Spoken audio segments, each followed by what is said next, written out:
नमस्कार दोस्तों, मैं विपुराज प्रीत स्वागत करता हूं विपुल एजुकेशन चैनल पर। आप सभी का दोस्तों कक्षा 10 की जो विद्यार्थी है जिनके लिए राजस्थान इतिहास एवं कला संस्कृति जो बुक हमने प्रारंभ करके जिसके 8 पार्ट पढ़ा चुका हूं और 9वें पार्ट के 3 पार्ट भी मैं पढ़ा चुका हूं। तीनों पार्ट आपने नहीं देखे तो इस वीडियो के डिस्क्रिप्शन जो बॉक्स होता है उसमें आपको तीनों पार्टों की लिंक मिलेगा, आप जाए उन तीनों पार्टों को देखें।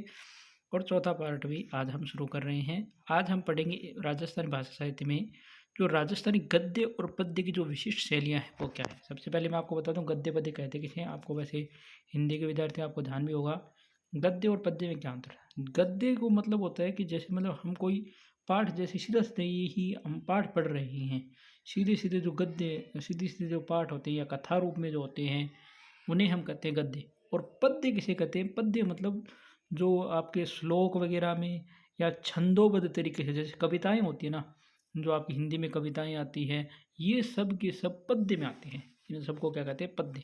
तो गद्य और पद्य की क्या क्या विशिष्ट शैलियाँ थी उनके बारे में अध्ययन करते हैं। सबसे पहली बात है ख्यात की।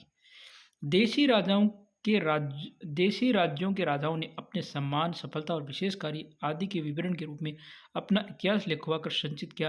ये इतिहास ख्यात कहलाता है। जैसे इसमें क्या हो कि जैसे उस समय के जो राजा महाराजा थे वो क्या करते थे, अपना जो सम्मान था यानी अपनी जो सफलताएं थी या उन्होंने कौन कौन से विशेष युद्धों में भाग लिया, विशेष कार्य किए, विशेष वीरता के कार्य किए और जो जो उन्होंने कार्य किए थे उन सारे कार्यों का विवरण लिखवाकर वो अपना इतिहास लिखवाकर उसे संचित किया। यानी उन कार्यों को विवरण के रूप में इतिहास लिखवाकर संचित किया।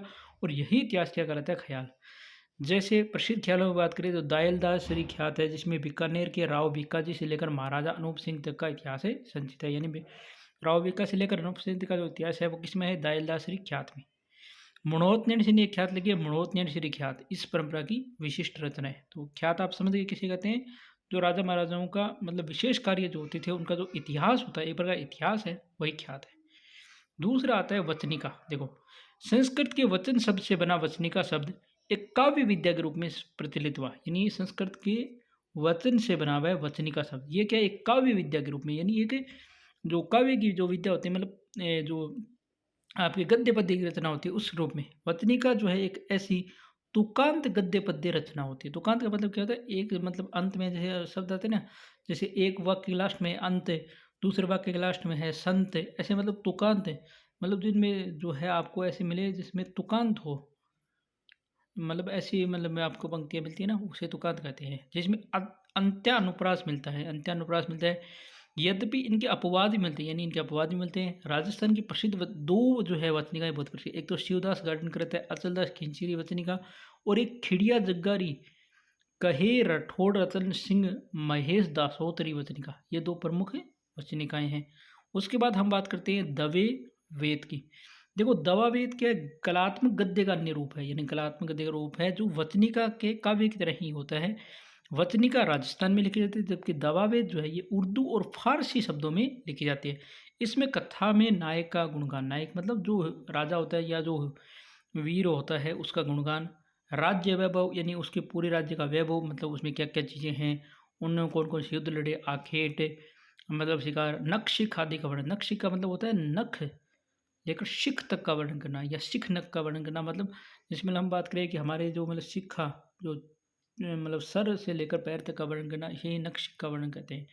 आदि का वर्णन तुकांत और प्रवाह युक्त होता है, यानी तुकबंदी के साथ होता है और प्रवाह यानी धारा प्रवाह होता है। जैसे अखे मल देवड़ा रे दवावेद प्रसिद्ध है, महाराणा जवान श्री दवावेद प्रसिद्ध है, राजा जय सिंह दवावेद, ये प्रमुख दवावेद ग्रंथ है। फिर आती है बात।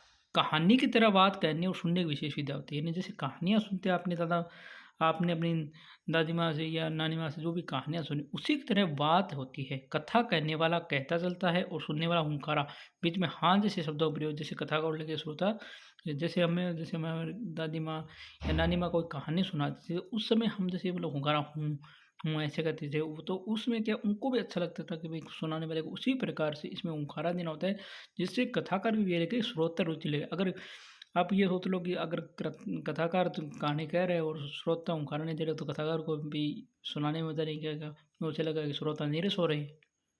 उसके बाद देखो, इन बातों में जीवन के हर पक्ष का, जैसे युद्ध है, धर्म है, दर्शन है, मनोरंजन है, सब प्रकार डाला गया। गद्य पद्य में तीनों रूप में बात मिलती है। यानी बात जो होती है वो गद्य रूप में भी होती है, पद्य रूप में मैंने गा कर भी बता सकते हैं, और गद्य पद्य दोनों में होती है। इसमें जैसे आपको राव अमर सिंह जी रिवात, खींचिया रिवात और पाबू जी रिवात, कान्नड़ देव रिवात, अचलदास खींची रिवात, ये प्रमुख बातें हैं। जमाल, जामाल, जमाल, जमाल जो है राजस्थान का एक मात्रिक छंद है, मात्रिक छंद के रूप में होता है। इसमें पहले पूरा दोहा, फिर पांचवें चरण में दोहे के अंतिम चरण को दोहराया जाता है। राव इंद्र सिंह जमाल प्रसिद्ध है, यानी एक प्रकार का छंद है, ठीक है।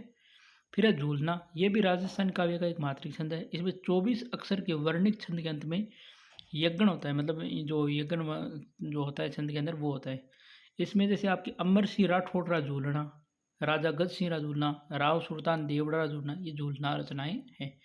इसके बाद बात करते हैं पर्ची। पर्ची क्या होती है, देखो, संत महात्माओं का जीवन परिचय राजस्थान में जिस पदबद्ध रचना मिलता है उसे ही पर्ची कहते हैं। मतलब जो संत महात्मा होते हैं उनका जो जीवन परिचय मिलता है जिस पदबद्ध रचना में, यानी काव्य के रूप में जो मिलता है, मतलब गीतों के रूप में या श्लोकों के रूप में या कविता के रूप में जो मिलता है वो पर्ची होता है। जैसे संत नामदेव की पर्ची है, कबीर की पर्ची है, संत रैदास की पर्ची है, संत पीपा की पर्ची है, संत दादू की पर्ची है, मीराबाई की पर्ची, ये प्रमुख परिचय रचना है। यानी पर्ची किसे कहेंगे, संत महात्माओं के जीवन परिचय को पर्ची कहते हैं। फिर आता है प्रकाश, किसी वंश अथवा व्यक्ति विशेष की उपलब्धियों या घटना विषय प्रकाश डालने की कृतियों को प्रकाश कहते हैं। यानी कोई भी वंश है, जैसे आप मान लो कि राठौड़ वंश है, या कोई भी व्यक्ति है जैसे महाराणा प्रताप है, तो इनकी कोई विशेष उपलब्धि या घटना होती है उस पर प्रकाश डालने के लिए जो रचनाएं की जाती है उन्हें प्रकाश कहते हैं। जैसे किशोरदास का राज प्रकाश है, आश या मान सिंह का महायास्य प्रकाश है, कवि कर्णिदान का सूरज प्रकाश, ये प्रमुख प्रकाश ग्रंथ हैं। उसके बाद आते हैं मर्ष्या, राजा या किसी व्यक्ति विशेष की मृत्यु के बाद शोक व्यक्त करने के लिए जो रचनाएं की जाती है उसकी मर्ष्या कहते हैं।